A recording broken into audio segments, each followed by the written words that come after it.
Um, I wanted to sit here in front of you today and not wonder. So when I came in, it felt very heavy and my energy was kind of off. And I'm always asking Spirit, what is that about? I'm going to read a poem that I wrote, so I've been contemplating the teaching. And I was reading my Ernest Holmes Science of Mind textbook and started to fall asleep because it's not really something that keeps you awake. It can put you to sleep for sure. But I trust that Spirit's doing everything right. And in my waking dream, this idea of this bee came into my mind and how it hops from flower to flower and from thing to thing. And I thought, what are you trying to show me? And one of the things that I think about is being a minister. Not the easiest job in the world. Sometimes you're public enemy number one. When I got here, there were a lot of promises made on both sides. Both sides weren't always able to fill those promises, but I stayed because I felt Spirit put me here. I still do.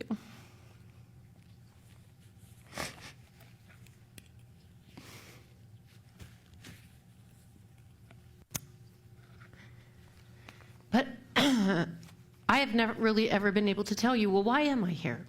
I am here because I love the teachings of Ernest Holmes. I believe they are life-changing and transformative. And everything that I do, I try to run through the teachings of the science of mind. And ultimately, the decisions I make, and I make some that are great and some that are not so great, like most of us.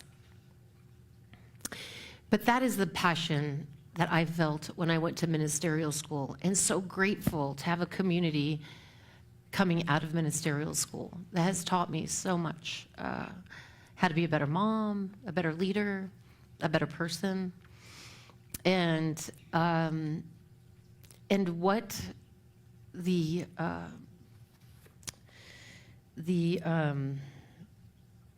outcome of that was the teaching. It's not about Tracey. It's not about you. It's about the teaching. It's not about our personalities or our egos.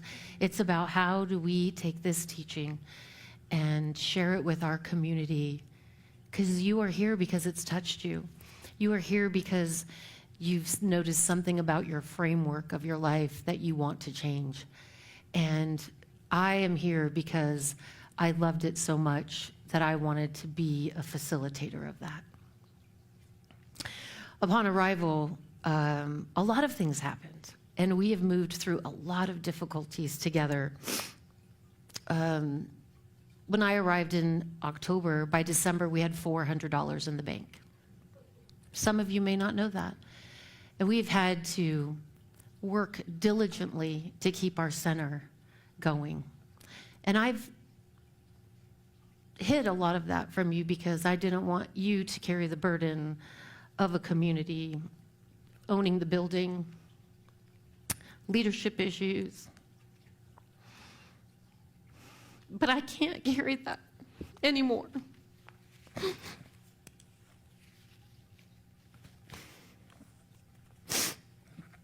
So here we are. I'm just going to tell you the truth. I love this community with all my heart.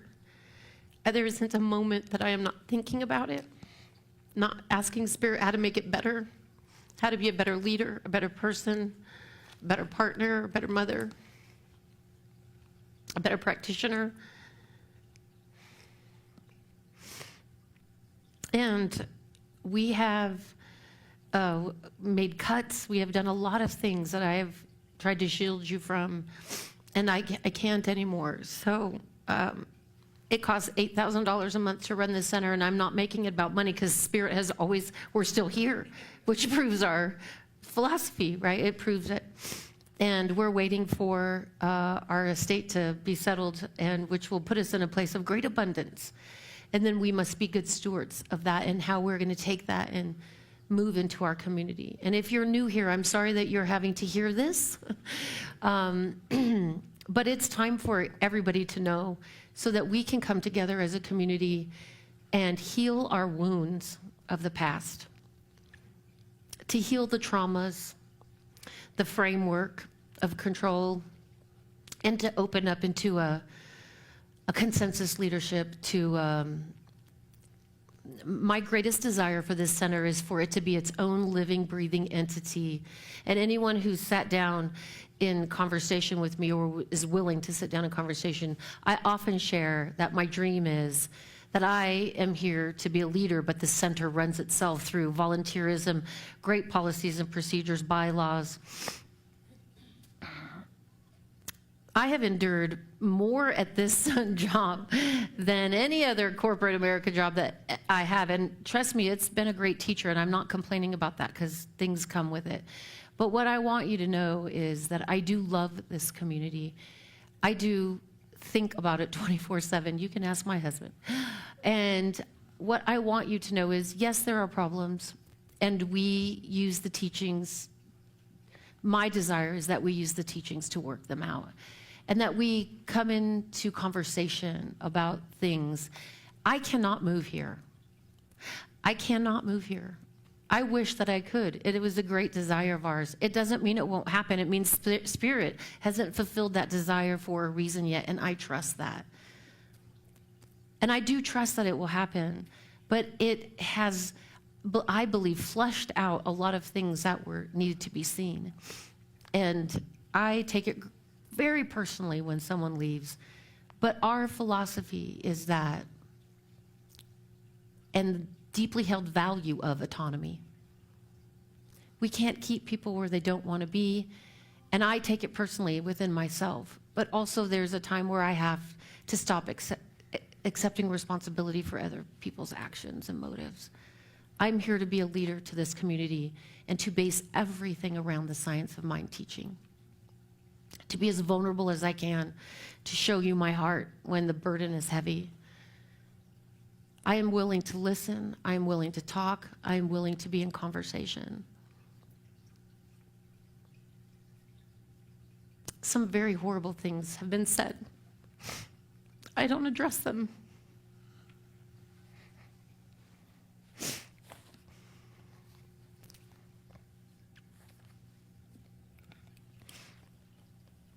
I don't even know if this is the right thing to do.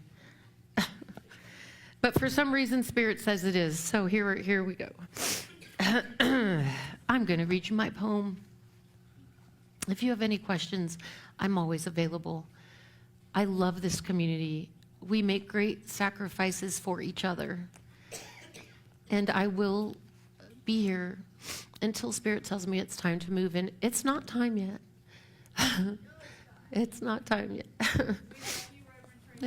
Thank you. Thank you so much. Thank you. I just wanted to clear the air so that there are no more secrets, no more. I mean, there'll always be chatter and gossip, and you can, I mean, I've had my day with that, right? I didn't always get along with my minister.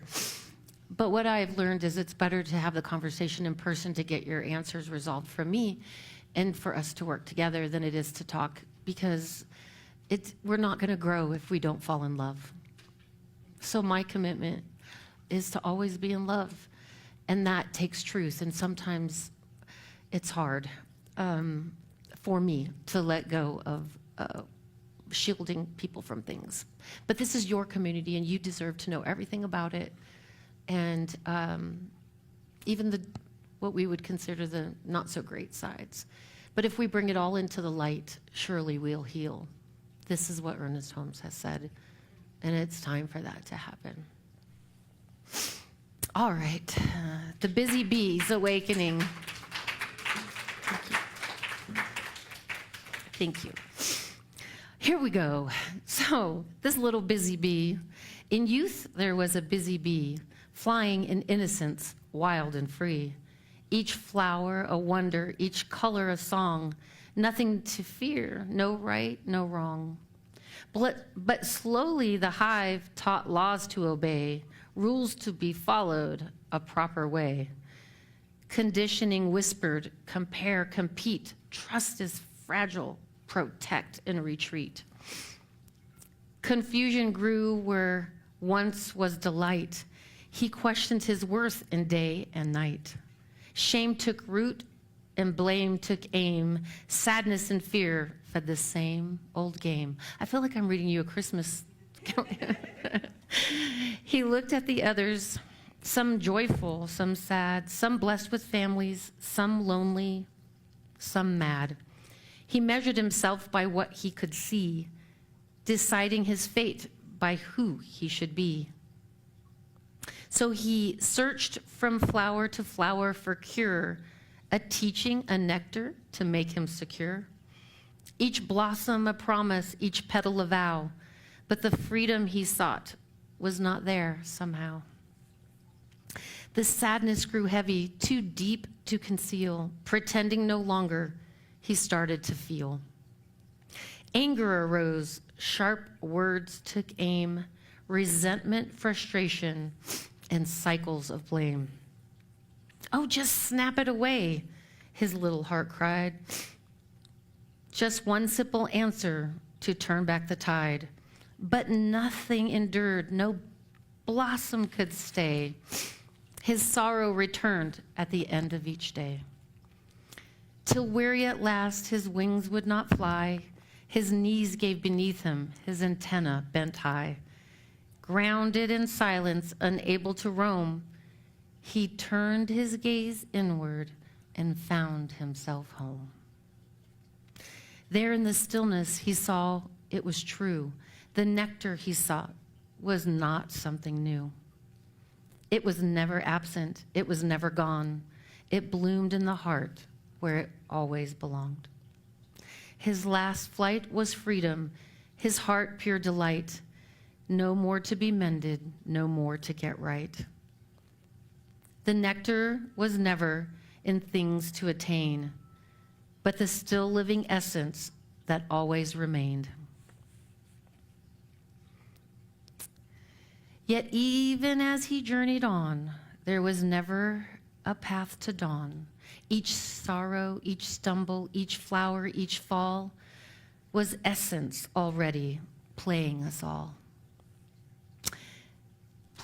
Playing us all. His anger was nectar, his doubt was a song, his shame was a teacher disguised all along. The searching itself was the spirit at play, pretending to wonder, yet never astray. There was no arrival, no place to begin. The bee was not broken, nor lost deep within. The flight of confusion, the pause of despair, were only the dance of the one everywhere.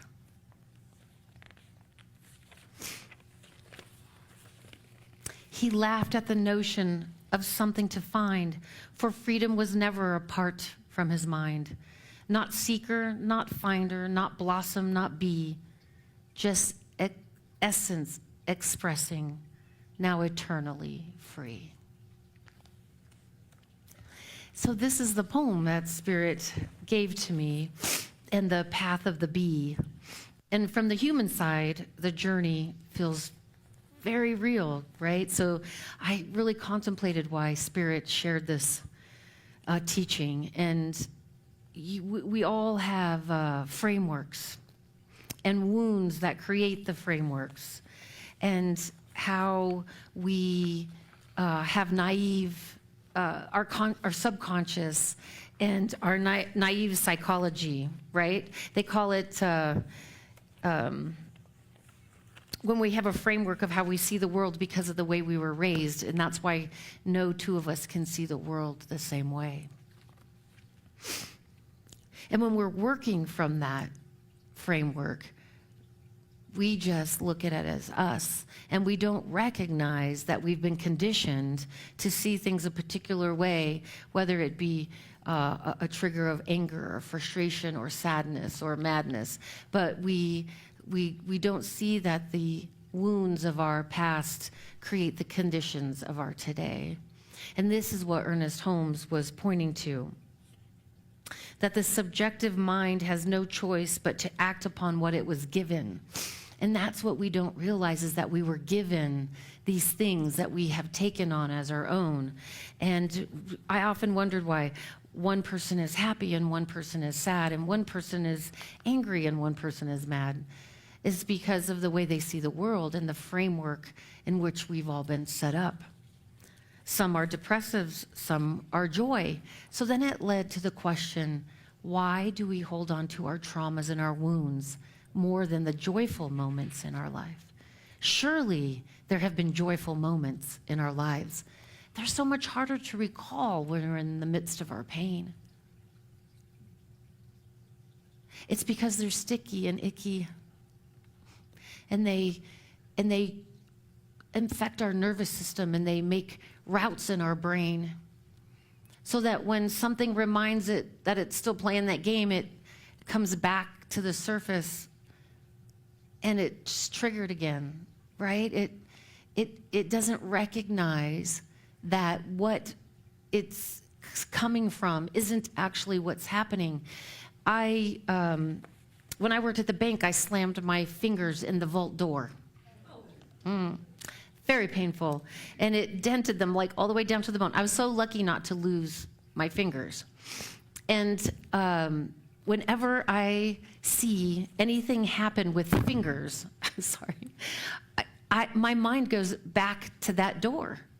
And my whole body can feel, and I get queasy because my mind doesn't know that it's not happening. So when we're triggered and we react or we go out from our framework, it's because the mind thinks whatever is happening that created that neural pathway is happening again.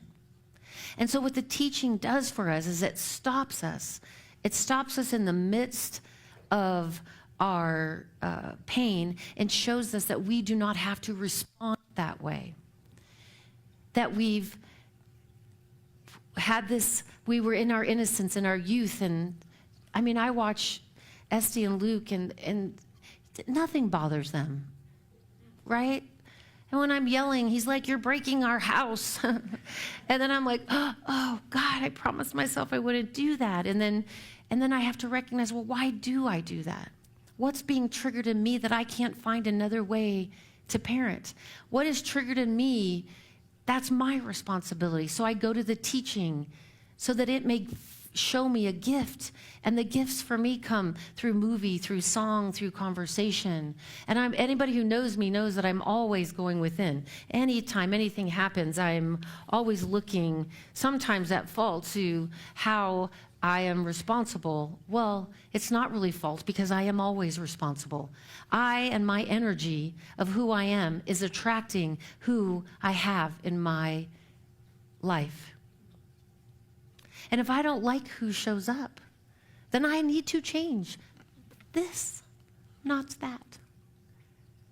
And that is for a community, a person, right? And, you know, we have the luxury of thinking and feeling and being able to talk. And we have the luxury of being able to share how we feel and draw boundaries and to learn the teaching and express the teaching. And, you know, the gist of this whole thing is, if we follow the B, which, by the way, I did make this complete packet for you with the poem, the journal sheet, the teaching, and everything that I wanted to express to you today about the B, nothing else. But we begin free. And then the conditioning teaches us rules. And then the confusion comes because something's telling us it's not right.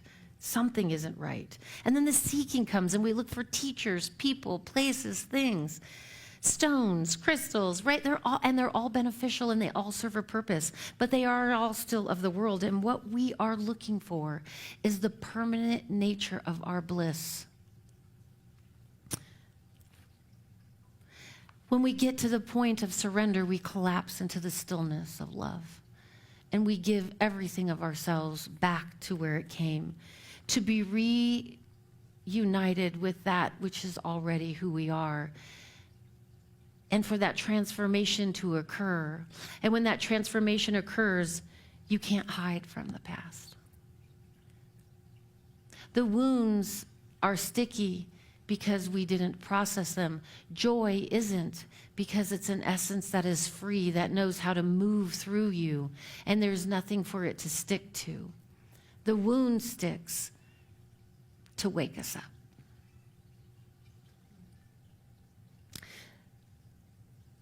The bee at the end realizes that we already live in a perfect universe. This is what Ernest Holmes says. But it needs to be perceived. It is not God who must answer, but we who must listen to the call. The teacher opens us up. The teaching awakens us. And then we have to walk through the gate of freedom, willing to leave it all behind. And then everything that we ever wanted is never in short supply, because the subconscious mind has reconciled with the conscious mind, and that everything that you want and need is brought to you. And what we begin to see is that you've always had everything that you need. That the teaching is showing you that you are here by grace, to awaken to grace, to be graceful in your walk in this time. And it is needed now more than ever. This community needs it now more than ever. I need it now more than ever. Somebody asked me, is it really hard for you to take care of your mom and raise kids and be a wife? And I would say, no, it's not. I got it. No, I'm a liar. You know why, though? Because it's not that it's hard. Because I want to do it. But it is exhausting emotionally to be thinking about all things, all places, all at once, and wondering how you're going to do it. And then I really realize that's what surrender's for. So at the end, the bee surrenders. We have a beautiful teaching. And Spirit gave this to me to read to you for some reason, and it's going to mean something different to each and every one of you. And I hope that you read it and find what it means to you and work the questions that came along with it. It's opened me up in a new level of vulnerability, which I'm not quite used to. It's a little scary, honestly. But we're here together in community with this beautiful building, this beautiful property, and we could be busy little bees going about our own lives. And we have a few moments together on Sunday to express the teaching. Let's do that. Let's express the teaching in the most joyful way possible so that we become magnetized and magnetic for those that we meet, and we draw them to us. You are the abundance of my life. You are the joy amongst many joys. And I want that expressed. And yes, there's going to be trouble. We're people. But there's also a way for us to handle trouble, to be honest and to communicate and to put our hearts on the table. Let's do that. Let's create the new paradigm of love, openness, peace. Let's be what we read. Let's do what we say. And when we fall short, let's just apologize and say, oh, I fell short. I'm so sorry. I'll try again. That's what true apology is. That's what self-forgiveness is. Self-forgiveness says, I'm enough. And you are. And so am I. There is nothing you can do, really, that ever will make you not enough. And when you let go of those things, you'll see that you're always been enough, and you will always be. And so it is.